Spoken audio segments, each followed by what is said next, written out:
Hi, my name is Tony, and this is a quick every frame a painting. One of the best compliments you can give a movie is that it just feels alive. There's something in there that has a pulse that's unpredictable. It's not just the story or the actors, it's in the frames themselves.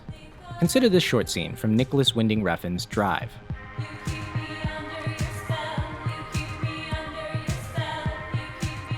At first glance, it doesn't seem all that special. But check this out. Cover up half the frame.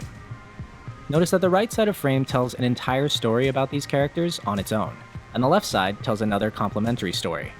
So a shot that could have told one thing actually tells two, and instead of being bored, our eyes are constantly switching between the two halves of the screen. This time, the dynamic isn't left and right, but top and bottom. Hi. Hi. Ah, you two know each other. Don't.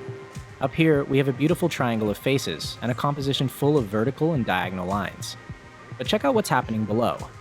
Even though we're not consciously thinking about it, the bottom half of this frame tells an entire story through the hands of the actors. Ah, you two know each other. Don't.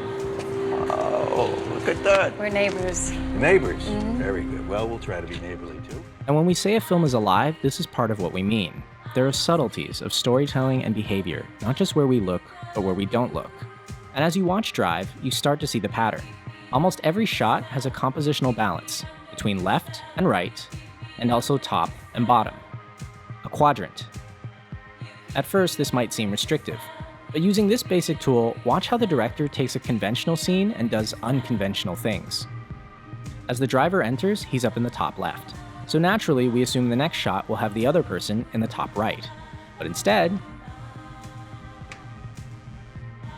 once the shots move closer, we get two characters short-sighted like this, with tons of space behind them. Even though they want to talk, there are other obligations. Once the two men confront each other, notice that they occupy the same quadrant, with their eyes in the same spot, because they're fighting for the same position. Meanwhile, Irene is framed top right or dead center, the object of their affections. Even though she's out of focus, watch her performance. That's very nice. That's nice of you. Thank you.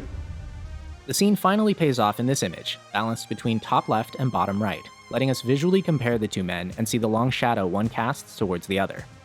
Even though we've seen this exit door since the first shot of the scene, the visual payoff is actually unexpected.